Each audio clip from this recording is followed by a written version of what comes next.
everyone and welcome.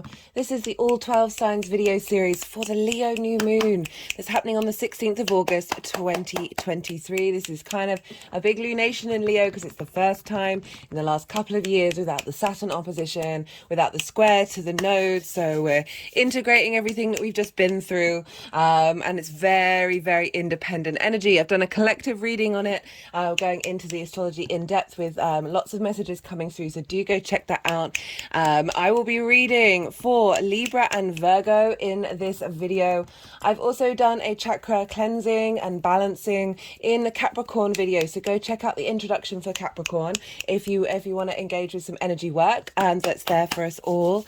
Right, my name's Chloe. I work with card divination, astrology, and I channel energies through my body. It's just one of the ways that I channel, drawing in energies from different dimensions to help us heal, help us clear stuck energy, and open up portals to the cosmos to get us in alignment with our soul's journey. I work with the whole house system. This is based on the Greco-Roman period, the Hellenistic period over 2,000 years ago. I use these principles as the basis of working with astrology as well as my own intuition. And the whole house system means each sign falls in the whole of a house.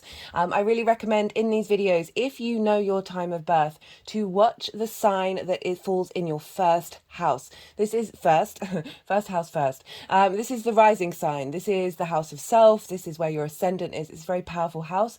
All the astrology, when I'm talking in the signs, will be linked into those of you who have that sign in the first house, but it doesn't invalidate you looking at any other sign, perhaps your sun or your moon, as we are dealing with a lunation here. Just look to wherever that sign falls in your chart. Look to the themes of the house that it's in. Apply those themes to the messages that come through. It's as if that sign has now moved to the first house, but with all the themes of your natal chart. So the messages will still very much tie in, but just with those themes. In these readings, I focus on you. You are the most important, well, you are the most important thing. Well, I mean, that varies, doesn't it? Right? We've all got different agendas going on in our soul contracts. You are the most consistent thing. Interesting I said important. You're the most consistent thing in your life, right? So the more that we do the inner work, the more that we understand how this energy is showing up for us, how are we navigating it, how to peel back the onion layers of trauma responses and limiting beliefs, how to be in a state of observation of our thoughts, our actions, our emotions, and find a sense of inner peace while still letting all these emotions flow through us. That's part of the human existence. We're not here to shame, reject, abandon, hide from any of these difficult or wonderful things, right? No shaming the shadow, no rejecting the ego. It's all part and parcel of this makeup, and the less we shame, the less we isolate and reject, the less this gets louder and louder and louder in our lives, and we are able to be in flow, right, and enjoy those sensations and feelings, and as much as they may be difficult, and still find a place of peace within us. It's so loud on the main stage right now, all of that unintegrated trauma. And then when we work with our own integration, our own trauma, and we come and sit with it with empathy, love, and realness, the more our vibrational frequency shifts and changes into that of integration. We are the all within the one. We are the one within the all, right? So every facet of the universe is held within us. And so hiding from any of it is just out of flow of the abundance of source, right? So the more that we do that for ourselves, the more that frequency radiates outward, the more it affects the people around us, the society, the collective, and the universe as a whole, right? So you're not just helping yourself, you're helping those around you, right? I will be talking about how this energy is showing up for you. Same with the astrology and the tarot, right? So the tarot, like court cards, my hand's just gone on the tarot deck. The court cards, they can be other people. There are certain cards that could be linked into love or work. I will be predominantly focusing on how this is focusing on you, focusing. It's clicking on my third eye, now the heart chakra, and how they are showing up for you.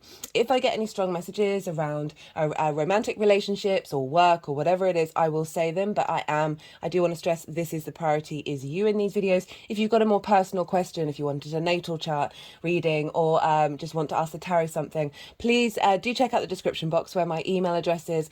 Send me a line and I'll get back to you, and I'll let you know what sort of things that I offer. I like to combine everything and really work with the clients. I like to chat first and see what's going on, and then, you know, create the best scenario for you in that situation. But that's when I'm more likely to read court cards as other people, etc. The astrology chart is not, in my opinion, it's both entirely you and also also other people and other situations. So that's when that may come into play. Right. I think that's everything that I was going to say. I was going to do an oracle reading, but I don't have time today. I'm going to try and get that out as a separate little mini video tomorrow, hopefully. Some really lovely cards here, specifically this freedom card, which is very appropriate for this moon. Big freedom energy, big liberation, heart cracking open, starting a whole new cycle in the Leo area of our chart. Right, be good to yourselves, be good to those around you, and most importantly, be well until we meet again. Libra rising. How you doing, Libra? For those of you checking into the Libra energy and it doesn't fall in your first house in your natal chart, look to where it does fall, what house it's in, look to the themes of that house and apply those themes to the messages that come through in this reading. It's as if that Libra energy in your natal chart has now moved to the first house, but with all of the themes of your natal chart. Take what resonates, leave what doesn't. In general, regardless of whether Libra is your rising sign, this new moon in Leo is sextiling the Libra energy. Now, a sextile is an aspect of Venus. This is a soft aspect. It's more harmonious. It's linked into creativity, love, appreciation, value, harmony, connection, right? It's a very supportive moon, very creative moon. You're a little more in flow. And the reason why it is this is because there are three main things that signs have in common with each other, whether they're yang, day in nature, that's the yang day, or yin and night in nature, that's the foundational space. And then we have the element, and then we have the modality. So with a sextile, air and fire are both yang, day in nature. So they've got their fundamental nature in common with one another, right? So yang, day energy is more extroverted, more action orientated, stimulation, go, go, go. You're not bound by gravity, unlike earth and water. So there is a sense of movement, of just imagine, what do you do during the day? Those sorts of activities, of that stimulation of activity. And so that's what you've got in common. But you've got two different elements and two different modalities. Libra, you are cardinal. Leo is fixed. So you've got that fundamental nature in common, but four different energies to play with, to get creative with. You're finding appreciation because you do understand the inherent nature of this other sign, Leo, this fire sign. But you're able to come up with different ways of thinking about things from that inherent nature. So with it's a very, as I said, very supportive, very creative energy. Venus is one of the benefics, so the aspect is definitely more helpful in the immediate rather than the hard aspect, which might bring up a little more obstacles before getting to the magic. And so with a sextile, it's the same with a trine. This energy can feel very easy, right? So there's something very inherent about it and in common with it. And so with those aspects, it just might be that you might not necessarily put it into action, right? You might not necessarily get up and go with it because it feels comfortable, right? Sometimes when we are comfortable in a situation, we might take it for granted. It's very much a human trait. So I just say that and to bear that in mind. However, this is a new moon, so this energy is being instigated. Overall, it's just going to feel very nice, very refreshing. It's going to feel good. Right, so for Libra rising, this sign of Leo, the sign of Leo is in your 11th house. This is your house of good spirit. So this is a lovely lunation, Libra. This is sextiling your first house. Your first house is the house of self, how you embody your sun or your moon in your actions and your deeds, your body, your appearance, your vitality, your character. It's often how other people see you. And so this energy over in Leo is up in the 11th house of hopes and dreams, friends, groups and alliances, and reaping the benefits from your 10th house. It's, as I said, the house of good spirits. So you're activating a whole new cycle in a very joyful house that is bringing creative energy with how you embody these hopes and dreams, right? I am pulling cards for 3 piles. The first pile is for the energy leading up to this new moon. moon. So this is coming from the 5th of February when we had the full moon in Leo. But it's also linking in the fact that, you know, I mentioned briefly in the introduction, this is the first lunation in Leo where we don't have Saturn in opposition. So it was the same for the Aquarius full moon that we've just had, and that very much felt like a summing up of everything that we've been going through with that Saturn placement. And in this case, it's in opposition to Leo. Saturn was in your 5th house of creativity, your creation energy, pleasure principle, fun, amusement, games, romance, short-term dating, and children, basically birthing things into the world. And with the Saturn moving through there may have been some restriction around how you connect to your creative energy, right? There might have been some limitations and blockages around certain relationship dynamics, as well as your pleasure principle, all very much getting integral with those things as well. Oh, the light just went. I do apologize. Sorry about that, Libra. Having a bit of issues with my ring light at the moment. Right, what was I saying? The Saturn opposition can also have made the Leo area of your chart feel a little bit in opposition, right? So Saturn can be authority and feel like a restriction around your hopes and your dreams, your ability to be yourself in friends, groups and alliances, as well as not necessarily gaining what you need from your career, okay? All of these limitations can have come up. And with that, we would have grown and learned a lot as well, because through that journey, Saturn's just trying to get you to be more integral. So even though it was very difficult, like really going inward and figuring out, okay, what does make me feel good? How does my heart want to be in this situation? Having you question those bigger issues that may crop up in your life. We've also got, we're no longer squaring the nodes because the nodes were in Taurus and Scorpio, which for you were in your 2nd house of your resources and the 8th house of the outside world's resources. So where we've had a lot of squares with all the Leo transits, and that was involving the eclipses, which may have been a bit dramatic, right? So there's just been a lot going on in the fixed signs, and now we've got this refresher, so we've got this release. So that's the first pile of, like, it's kind of summing up everything that we've been working on since the full moon on the 5th of February. The dates in the description box if you want to go and look back then and what was going on, of like what have we integrated and what are we releasing. And now we've got this fresh new moon. Absolutely love it. Right, the second pile is the energy of the moon itself, what's coming down, what's being seeded. What's being seeded, and the third pile is how all this energy is manifesting moving forward. Well, so hopes and dreams, eh? This is a fresh new start in the way that you hope and dream, adding on to everything that you've been working on in the past and giving you a new boost, right?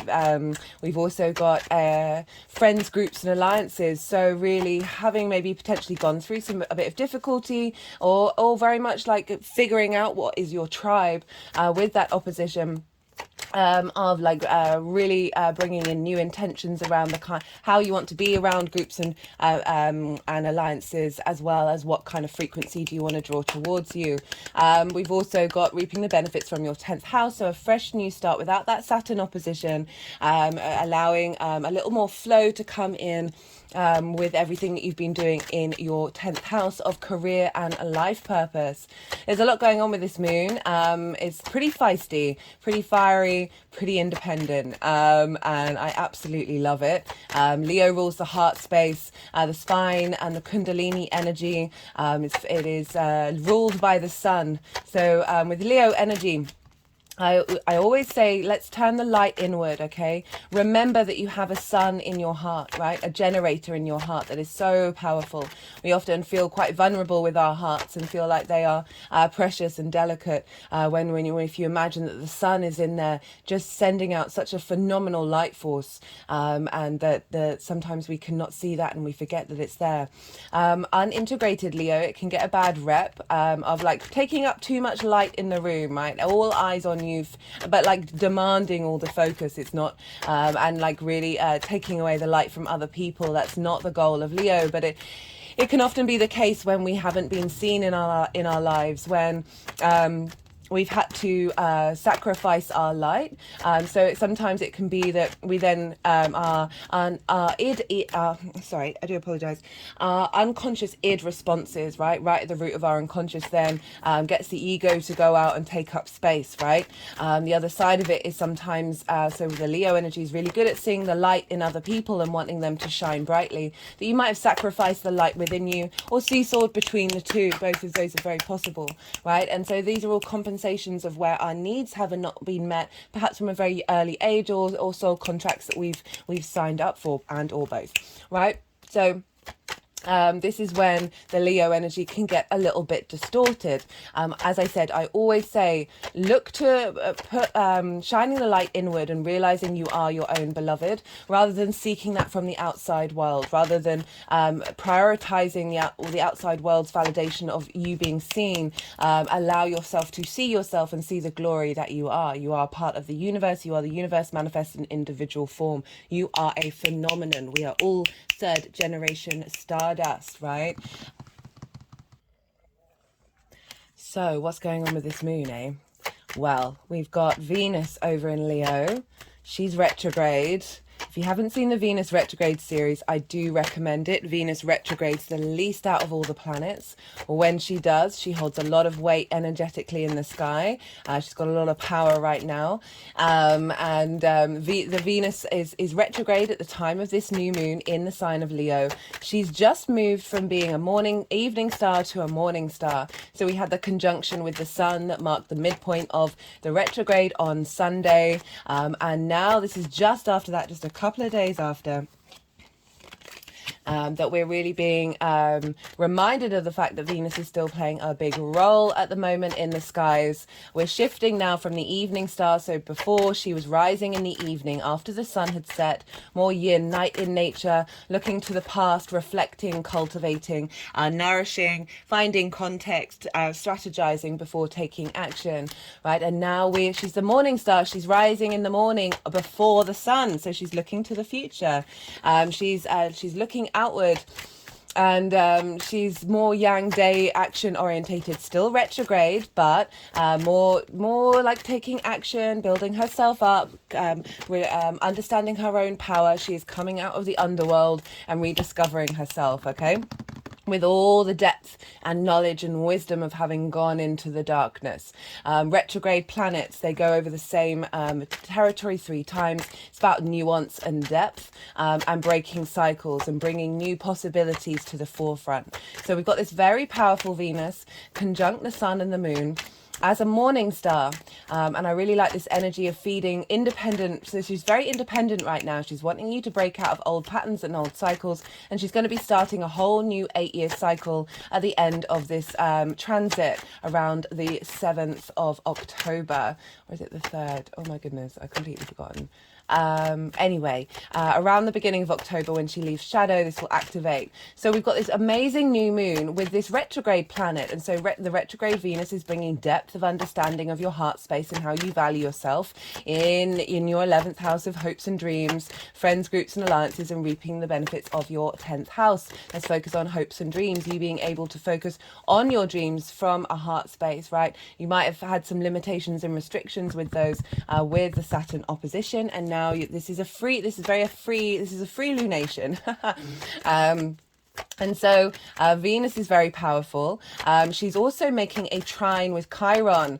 Chiron is over in Aries in your 7th house, Libra rising. This is opposite your Libra energy. And so this is the house of other. This is the intimate partners, business partners, one-to-one clients, intimate friends, intimate long-term relationships. Chiron's been moving through there for a while, helping release old traumas linked into relationship dynamics and how relationships are showing up. He is a wounded healer in mythology, right? So through his wounds, both emotional and physical, he became a master teacher. Absolutely phenomenal energy, really helping bring very deep, wise guru energy within us, okay? And so this is a trine with Venus. Trines are an aspect of Jupiter. This is another benefic. This is a free-flowing, soft energy, very supportive. This is about elevation, cohesion, inspiration, bringing bringing things together, a sense of knowing. With this wisdom and knowing, we get more confident, right? And that's when the opportunities, the luck and the expansion and abundance come in of Jupiter, because we're more in our flow. We're not having to overthink a lot of things, and we're able just to utilize the energies around us quite easily. And this is where the expansion comes in. So Chiron and Venus, what does that mean? Well, this means that Venus is facilitating understanding of love with the wisdom of Chiron, of the wounds that you may have been feeling. And this is instigating a whole new cycle in the Leo area of your chart. Any wounds that may have blocked you in terms of those relationship dynamics, however they may show up in your life. Venus is really facilitating finding depth and nuance and understanding. She's also the morning star. So she's activating the new 8-year cycle of bringing that energy and transforming it with love and inspiration into this new moon, rather than allowing it to hold you back.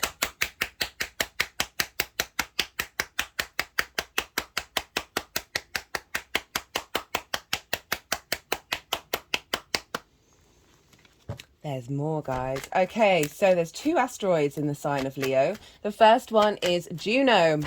Juno is just entered into Leo. She is linked into commitment, right? Your ride or die. They're things that are really important to you, that you're willing to commit to throughout your life, right? As long as they hold up to that, your intentions and your desires. You make that choice to commit to it. And so she's right at the beginning of Leo.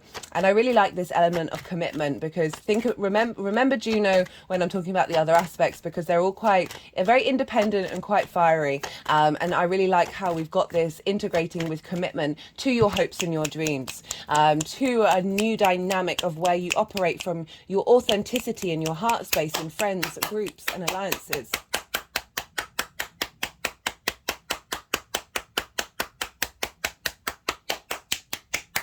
She's providing commitment to all the effort you've put in your 10th house. And support. We also have Black Moon Lilith conjunct the Sun and the Moon. She's at 24 degrees, a degree away from the Sun and the Moon, so a very tight conjunction. Lilith energy, if you don't know her mythology, I do recommend you go and look her up. There's a lot of nuance to Lilith. There's lots of different themes linked around what she's connected to.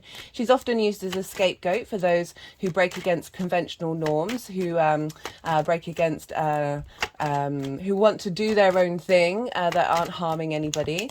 Although in the eyes of civilized structures, in order to keep the family unit together, she's frowned upon, essentially. So breaking against that convention that helps us keep us in boxes and help us keep this civilizing experiment going on in a very limited dimension. That is based on power and hierarchy and anyway, right, I won't get too political about that one. She, in a nutshell, the Lilith energy, she's very, very independent, wants to embody her own experience. It's not about harming other people. It is about fully enjoying your own experience. And right, how do I explain it? So imagine somebody's telling you something that you can't do, but they do it. And you want to do it, and you go up and you have a conversation. You say, "Hey, what's going on here? Let's talk being to being, and let's have a chat about this. You haven't really explained why you've said no." And they just say, "No, that's how it's going to be. That's it. There's no conversation happening." Lilith's tried. What she wants is equality, respect, a sense of let's treat each other with honor, and allow each other to be free, as long as we're not harming any others, and there's consent involved. And if that situation comes up and you're faced with a wall where you're just like, this doesn't make any sense, there's no logical reason why there is this separation, Lilith's off, right? She doesn't like hypocrisy, and she doesn't like hierarchical structures that don't make any sense. She's not appreciative of authority that is just trying to hold on to power and control.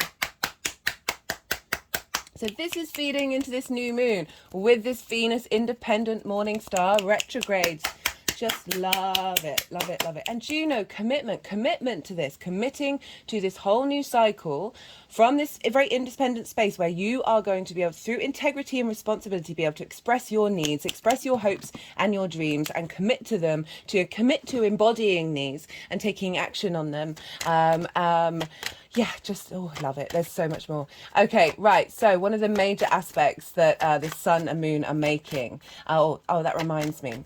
Okay, so the previous new moon we had in the sign of Cancer, that was a moon-dominated lunation. Cancer is ruled by the moon, so whatever was going on with the sun was being impacted by the moon. This time, and that was all sort of our unconscious space, our intuitive needs, our intuition, getting a reboot, right? That hidden space of us getting a reboot. How do we nourish ourselves? And now the sun is in its own sign, the sign of Leo, so it's influencing the moon itself. So very more solar activity, more like, okay, how do we now put this into practice? How do we now go out in the world and be the extrovert with our heart?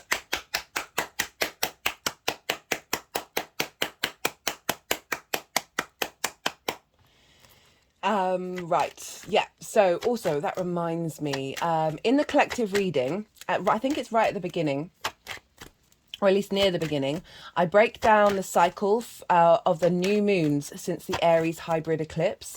That was a very strong channeled message of soul integration, of us becoming more in alignment with our past lives, our future lives, and our present life. And as you know, slowly through graduation, get more connected to that on an unconscious and conscious level, and bringing that into harmony. So we're more in our flow, right, of the multitude of the multidimensional, multifaceted beings that we are.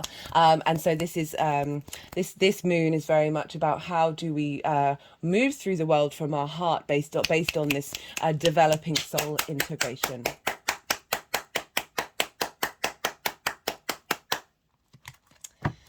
What was I talking about? Right, so one of the major aspects that's going on is the square with Uranus. So this is the Uranus card that I'd like to get out when there's big Uranian energy. We also had a square to Uranus at the full moon in Leo. So we're doubling down on this Uranian square with the sun and the moon. I love it. And Uranus is the oddball of the solar system. It is confident and comfortable being different to all the other planets. Its axis is different to that of the other planets. Its north pole points towards the sun, and all its moons are retrograde. So it is the maverick, it is the inventor. It's able to think outside of convention and wants to break free and wants us to liberate and be confident, and as I said, comfortable being yourself and just embodying that.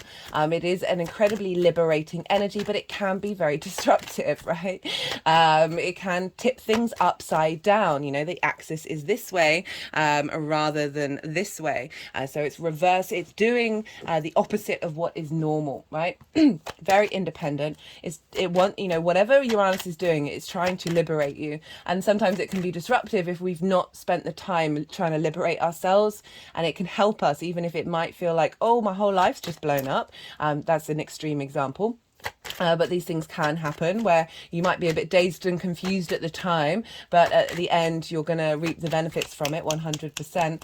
And this is a square aspect as well. So again, an aspect of Mars. This can be conflict, drama and frustration, and also winning at all costs. This is because it's a 90-degree angle, and this is when there's two energies pushing against one another. Try doing this at home. Push against the two fingers and you'll see like the kind of resistance that's there, the friction that is there. And this is because this is two fixed energies, right? Leo and Taurus. And when the same modalities come in contact with one another, particularly the fixed energies, because fixed energy can be very stubborn. So they both think that they're right. Okay, so this is where the conflict and drama can show up. If this is showing up in your life around this new moon, bear witness to it. This can happen for several reasons. One, this is your unconscious space and your soul saying, hey, here's this trigger that you might not have noticed that it's time to sort of sit with and work through and understand, right? It's trying to tell you something. It's trying to tell you a message where there's some blocked energy in your energetic field that needs to be worked with. This is a time of being in observation. How do you want to respond to it? Why are you getting triggered? Get to the root of the situation. It might not be the obvious of why it's blown up, but there might be a core fundamental emotion or feeling or need that hasn't been met that needs tending to, needs seeing, needs bearing witness to, and having some empathy and love and thrown at it. And so it also can help teach you, like, do I want to get into conflict? Do I want to get into drama? Do I want to perpetuate the cycles? Is this a situation where that is necessary, right? Sometimes it can be. I'm not afraid of conflict. I don't think it's a good idea to be, but it's certainly like everything in moderation, including moderation. And there are certainly ways with love that we can work through these things that help us break out of this conflict cycle. But it's not about being afraid of it or wanting to hide away from it or thinking everything is going to end if conflict does arise. The other side of that is a situation may crop up that you've been working on, that you've been integrating, that you're like, why is this showing up? I thought I've worked through this. This is a really great time for you to go into the physical 3D world, into an environment or a situation that may have previously triggered you, and it's not triggering you and you're responding differently. This helps you integrate a very mental process in the physical and emotional body. It's a more holistic way of integrating. So these are great lessons as well. So the other side of a square is friction. We need friction in order to manifest in this 3D world. And this is do bear with me, my brain right now. This is how we manifest in a 3D linear time frame construct reality that we're very consciously aware of, right? Without friction, atoms wouldn't rub against one another, and therefore it wouldn't create time and space in this 3D dimension. So squares are a very powerful manifestation energy. They are a hard aspect, right? They can create some difficulties and challenges, but these aren't necessarily bad things. They just forge you in the fire and bring things into manifestation.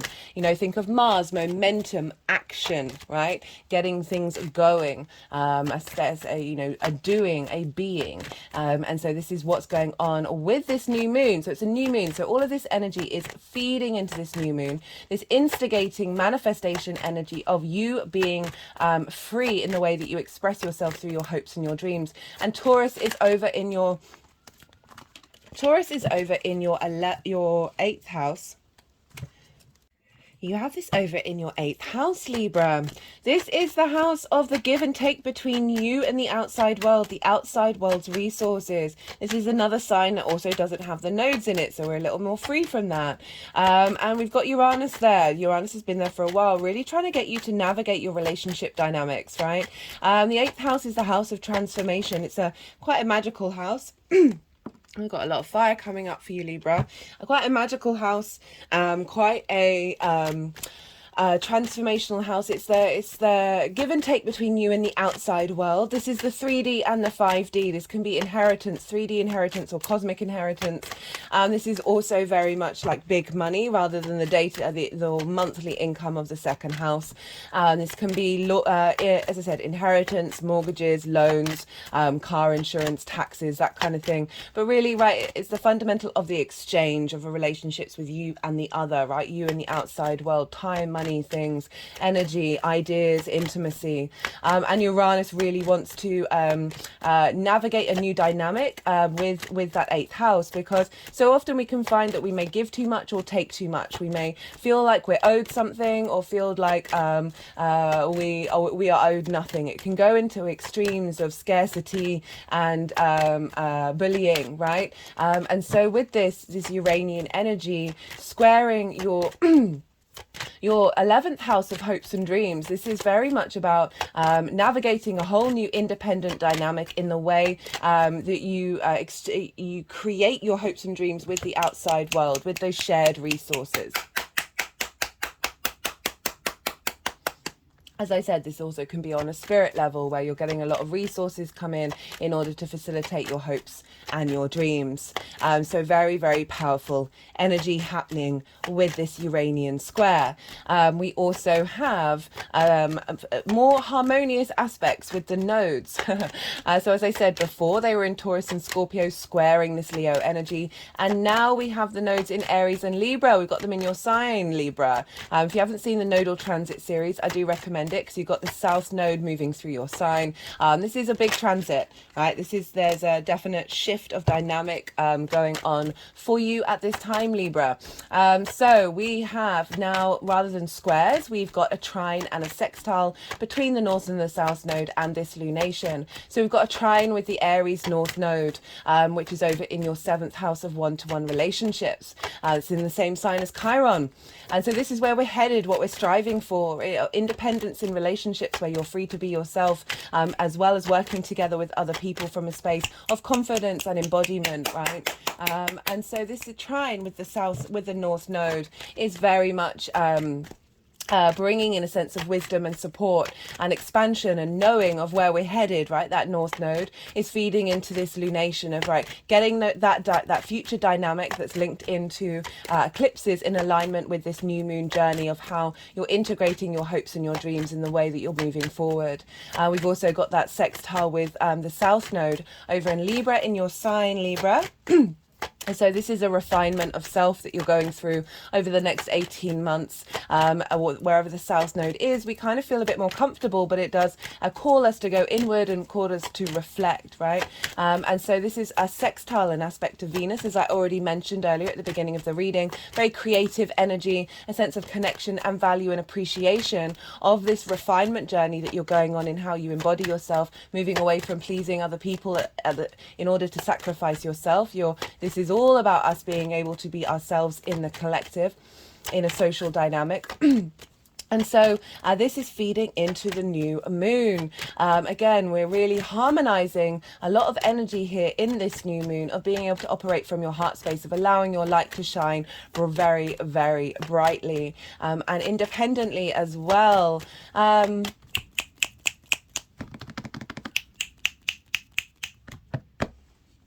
Not only that, we've got another big aspect happening with Uranus, and this is with what's going on over in Virgo. So in Virgo, we've got Pallas Athena, which is another asteroid. She represents strategy, logic, and embodied wisdom, planning. And Mercury's going to be going retrograde a week after this new moon. So it's in its shadow phase. It's bringing up a lot from the unconscious space, a lot from the cosmos in order to help us understand and navigate where we're headed. I've also done a Mercury retrograde series, Libra. This is happening in your 12th house, your hidden house, your house of mysteries. This can be a heavy house. It's linked into depression, anxiety, grief, and loss, but also magic, right? There's a call to be in a state of isolation away from the norm in order to contemplate those constructs of yourself, because we are dealing with the unconscious space here. And so this can help you, this retrograde in general is helping you navigate anxiety and depression and those sorts of things, as well as like bringing gifts around your magic, being able to tap into your intuition and your gut and know what's right for you. That's for the magical space of the 12th house. It's a very powerful house, but it can be very difficult. You've got Mars there, so you've got a lot of motivation and drive to take action on these new developments, right? Mercury is how we're collecting, what we're engaging, what we're stimulated by in terms of information and flow. And this Mars is going to be trining Uranus almost pretty much by degree at the time of this new moon. Later on it will be exact. And so Mars is very independent. Mars is our action, our drive, our motivation. And this is a very stimulating energy. Mars is very, as I said, very independent. And so it's with Uranus by trine. So they're providing wisdom and support with one another.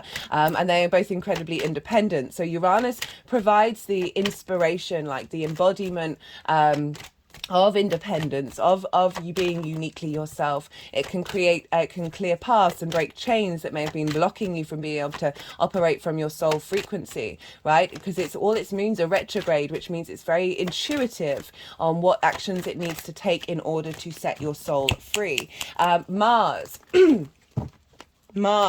is as I said, our actions and our deeds. So they're talking to each other, and Mars is going, right, I like what you're saying, Uranus. Let's put this into action. Let's find wisdom and motivation and drive to find cohesion and confidence and opportunities in order to fulfill this new moon's intentions.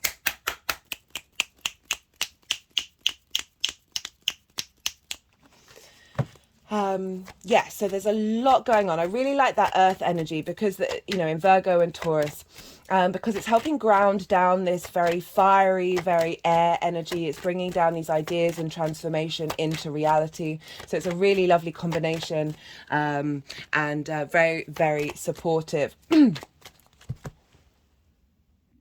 Just had to pause, Libra. I had to hydrate. I also ended up clicking out of the video. So earlier we did start a new video series. So if it has been jumping around, there's been some malfunctions going on.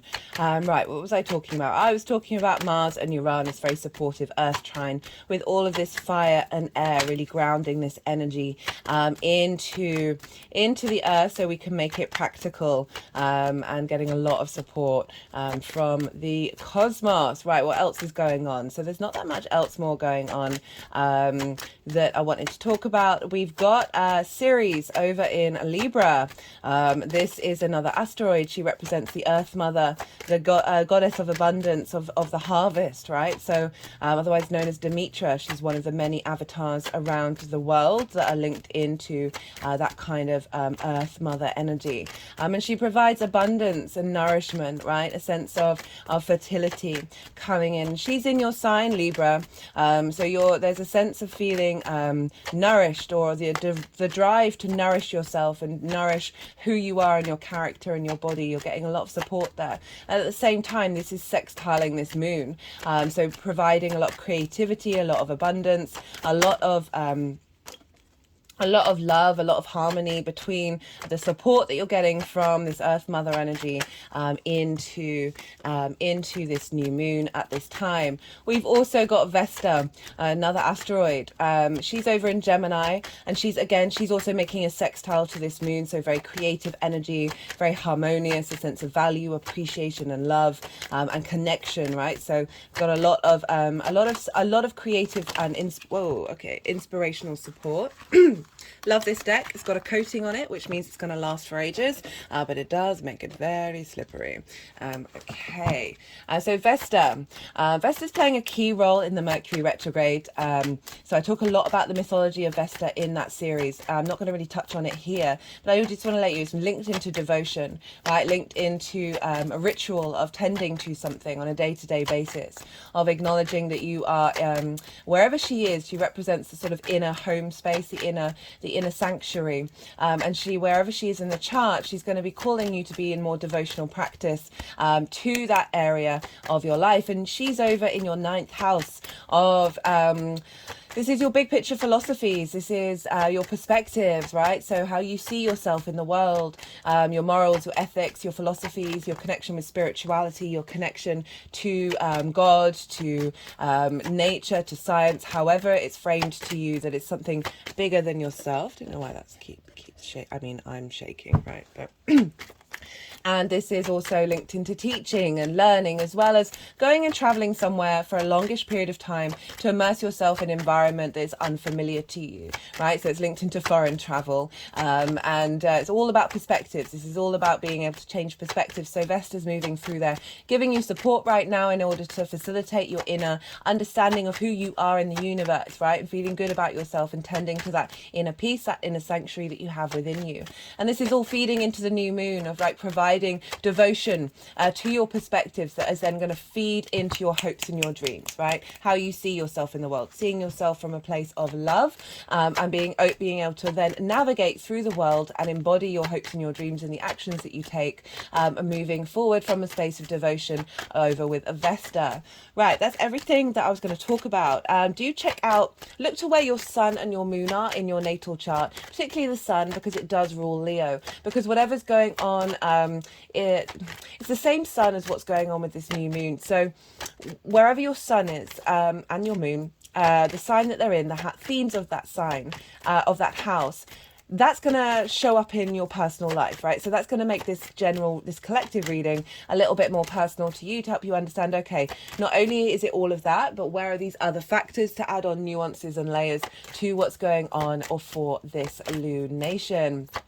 Okay, that's everything. We've just had the Yang Day side of the reading, the action-based, the sort of the extrovert, the stimulation, and all the information. You've had a lot of information, and now we're going into the Yin Night side of the reading, where we have our rest and our digestion, our nourishment, our sense of contemplation, allowing it all to settle. If we don't have sleep, we go mad, right? If we don't rest, we get burnt out. So we need our day and we need our night, and this is when I'm going to go quiet. And I call you to soften your mind, like really try and relax it. You've just had loads of information. Don't try and like force that too much. Just let it all digest into you, and see if you maybe get some intuitive hits coming up around this new moon about how it's relating to your life. Don't try and control the situation, just allow it to flow through you.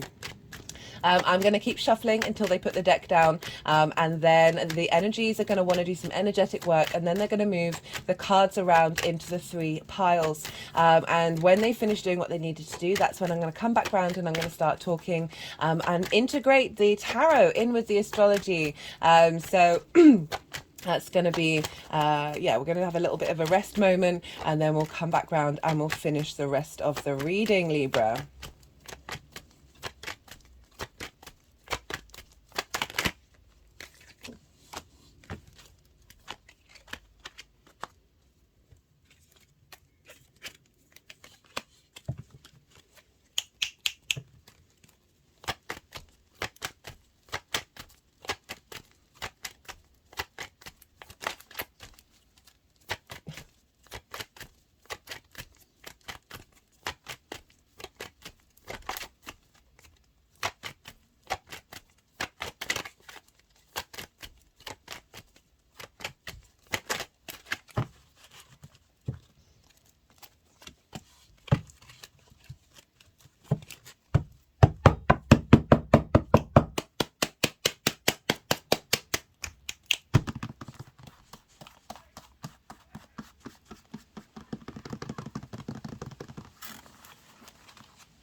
Sorry, I know I said be quiet, but that Devil card, that's Capricorn. It's making me think about the fact you got Pluto down in your 4th house again, in the sign of Capricorn, bringing about deep transformation in your roots and your foundations.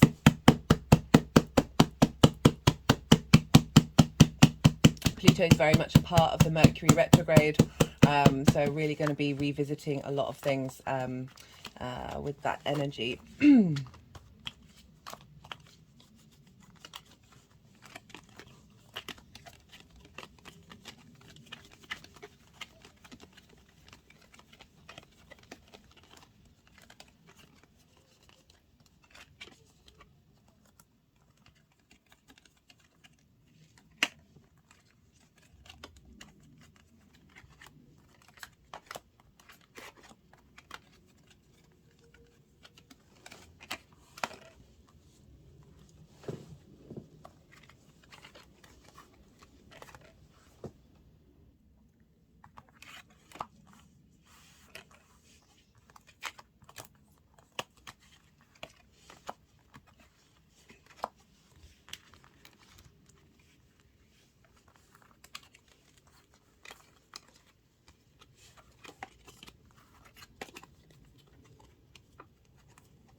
just tapping around the heart chakra now. Felt quite a frenetic energy throughout this reading. Sort of a desire for movement, a desire for momentum, for things to change, to break out of certain structures, certain dynamics, for liberation.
Okay, Libra, right, whoa, okay, this is a lot of cards going on here, really showing that you've been working through some stuff, right, and you've been putting in the effort to do this. You've really, yeah,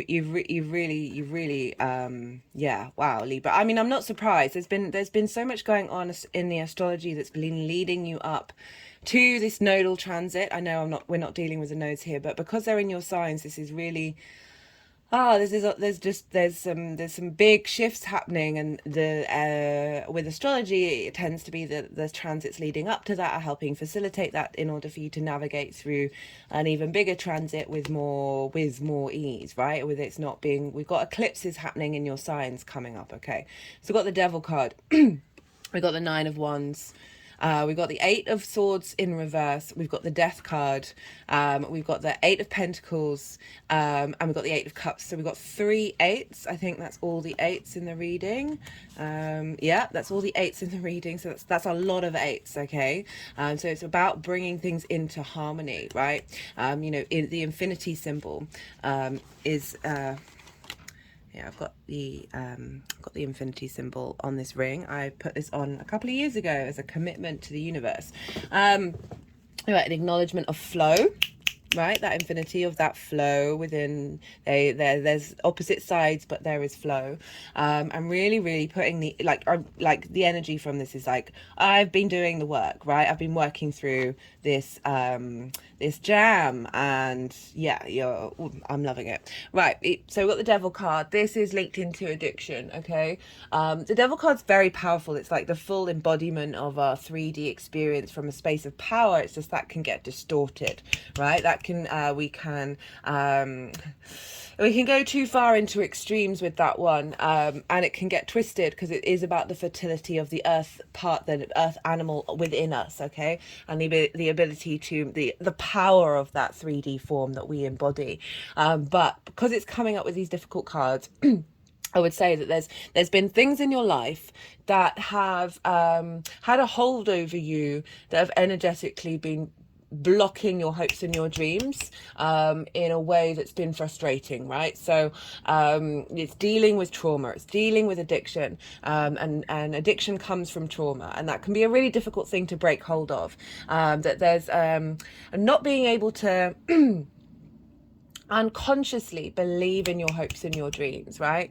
Not being able to believe in your place in the tribe as well, with those groups and alliances, like the really like intense, deep, unconscious space of like those primal needs that we have as a human being, and whether they've been facilitated or not, right? There's been a lot going on that's been crossing and opposing and squaring this Leo energy of your heart space, right? So you've gone through a lot, and with this Nine of Wands, okay, so this is the wounded warrior, right? Still standing, but it's kind of saying that there's been the sense of conflict after conflict after conflict, where you've been trying, but things you're exhausted, but it's just not. There's no movement here. There's very much on the defensive, right? There's not momentum moving forward. It's like you've had to stay in a certain position and keep going through the same situation over and over and over again, right? When this card shows up, I always say, do we need to operate from a space of conflict? Do we need to be on the defensive? Is it worth sticking by? Can we operate from a different space? But it really does feel like there's something internal that has been a block that is being recreated out in the 3D world. That is creating this energy, right? We've also, as I said, I've linked it into Pluto. Pluto's in your 4th house now of your roots and your foundations, and it is linked into our parental figures, right? And ancestral trauma, right? There's a lot of trauma in the 4th house, and so a lot of this can have been bubbling up in order to properly get transformed and composted in the next part of the cycle when Pluto moves into Aquarius. We've got this with the 8 of Swords in reverse, so it's saying that everything that's been coming up has actually helped free you. I know that sounds really strange, but it's actually helped you break you out of a situation that hasn't been working, right? So this is the 8 of Swords. This is kind of like the illusion.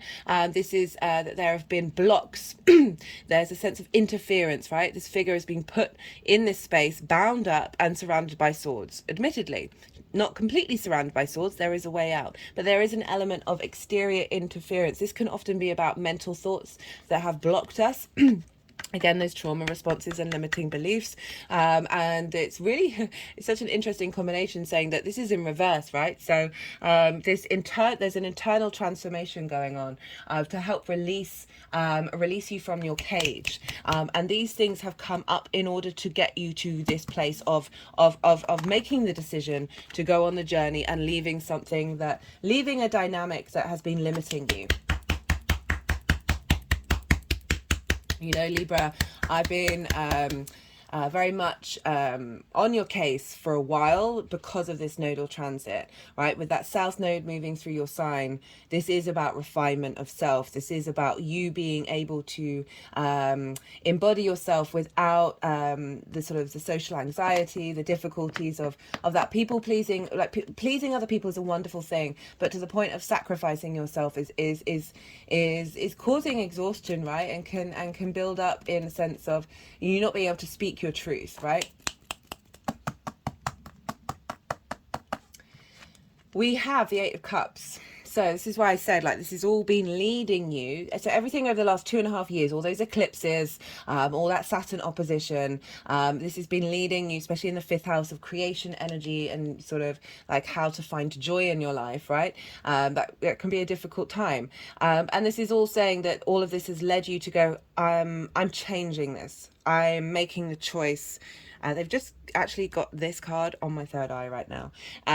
This is about leaving behind those habits and structures that feel comfortable to us because they're part of in our deep unconscious psyche, but they are no longer facilitating your growth. They're no longer supporting you, and you've gone, okay, this may feel comfortable, but this is actually not the situation that I need to be in. And this is about going on a journey, right? Going on a difficult journey in order to climb a mountain and get a higher perspective.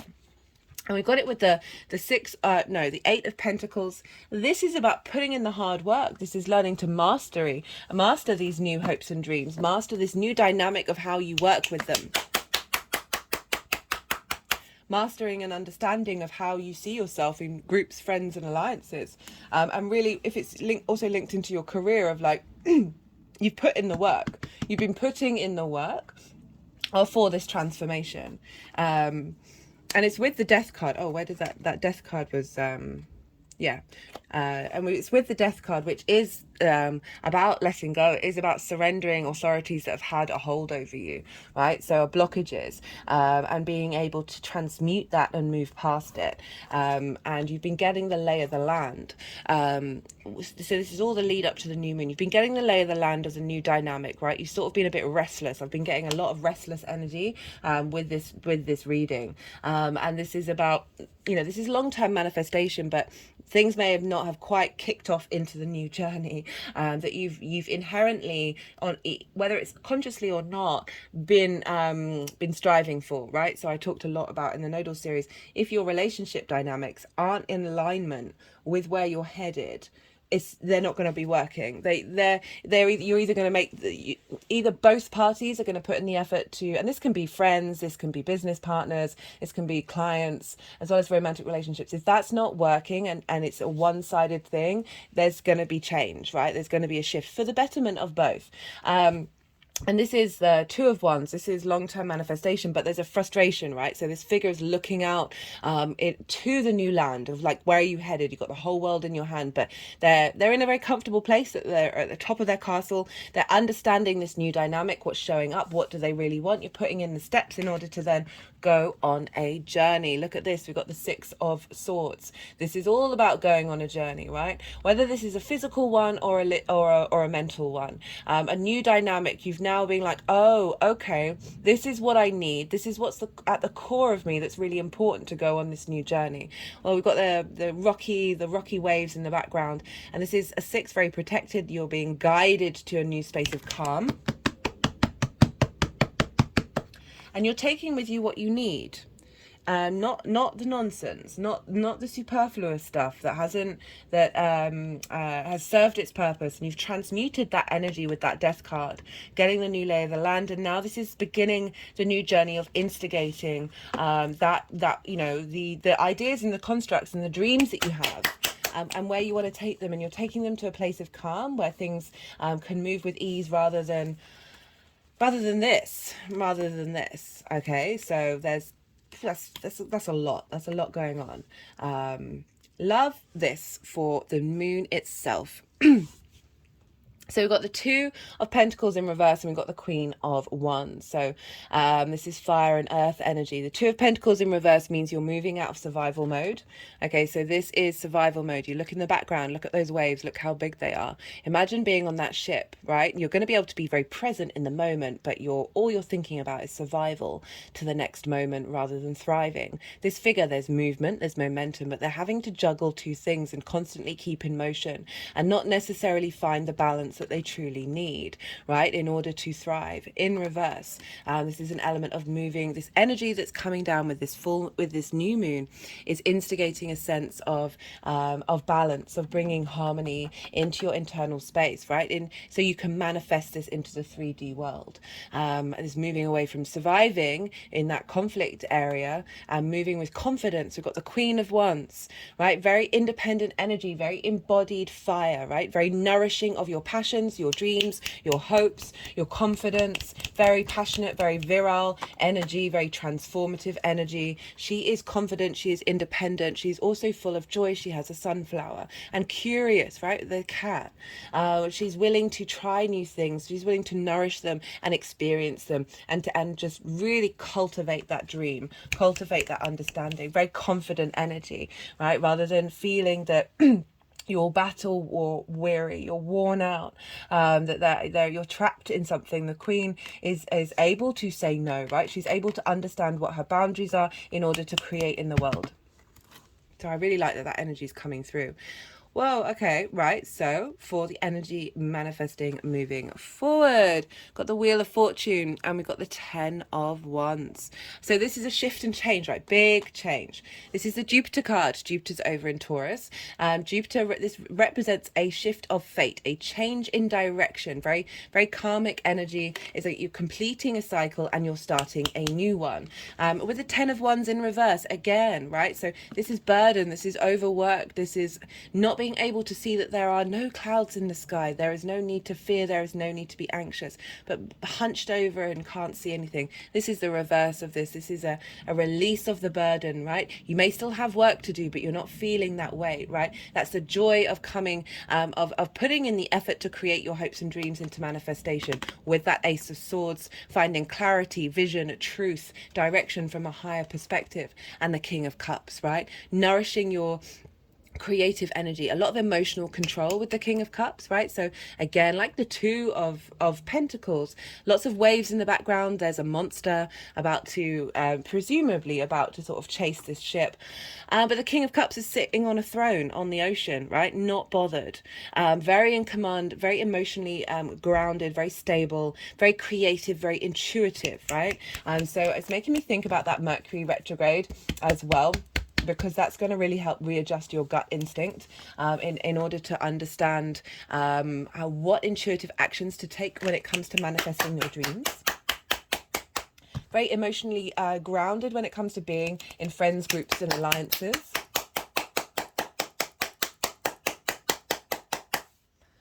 Okay, so I'm going to pull some clarification cards. Ooh, that came flying out. Rebirth.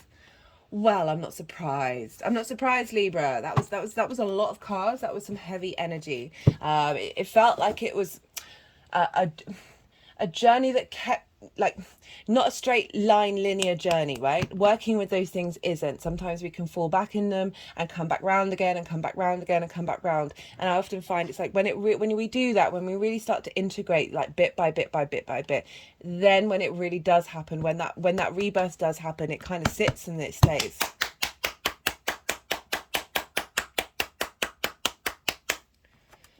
Okay, that was the numerology deck. This is the First Light Tarot. Let's see what wants to come through for Libra.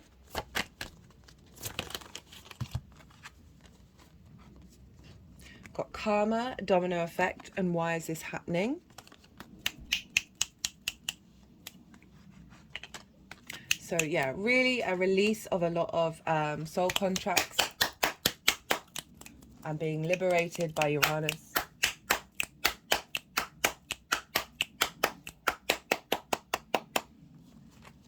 I'm going to pull one more card from this deck. Whoa. We've got the Tower card. Alarm, storms, electrical impulses, lightning. Okay, so maybe, okay, they're focusing on the light part of this, interestingly, that I'm wanting to go in reverse. So this is saying that the Tower moments have passed, right? The light is coming in. The Tower is all about pulling down things in your life that are superfluous, like they're actually blocking you. The foundation is still there. It may feel disruptive, it may feel difficult, but it really is liberating you. Again, for me, the Tower card, even though it's Mars's card, I think is very much linked into Uranus. But I really like how it's saying, no, this energy is being cleared out. And this can also be like an internal a shift of dynamic, of bringing the light into your inner space in order to liberate your energy, whatever may be blocked that's still being worked on, in order to set you free and allow that Queen of Wands to shine through when it comes to how you commit to your hopes and your dreams, commit to that part of your chart and finding good spirits rather than the heaviness that we've had with the Saturn opposition. One more card from here.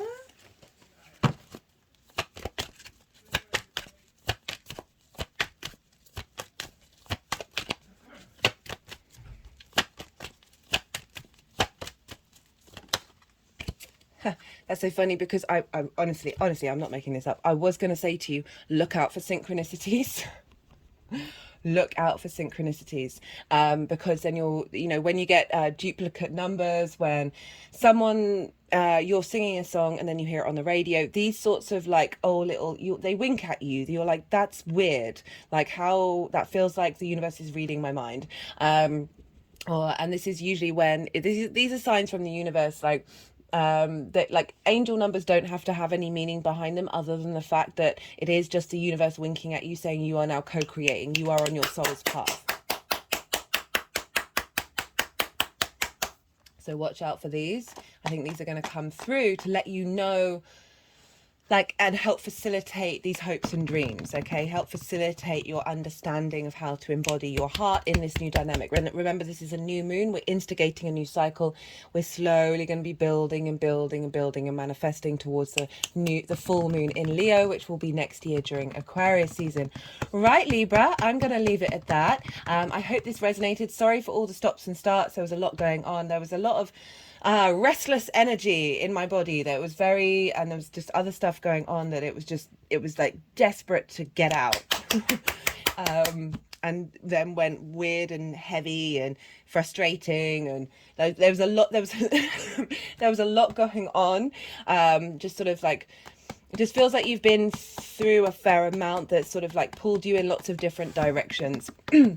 That has been certainly a bumpy ride with all those waves. And I really like that we've got the King of Cups coming out and saying, you're finding emotional maturity with this. Like, we're always in a state of growing emotionally with of growing maturity with our emotions. Like, it doesn't mean that we don't connect to them, but certainly navigate them in ways that don't send us seesawing where we're like being pulled in every direction.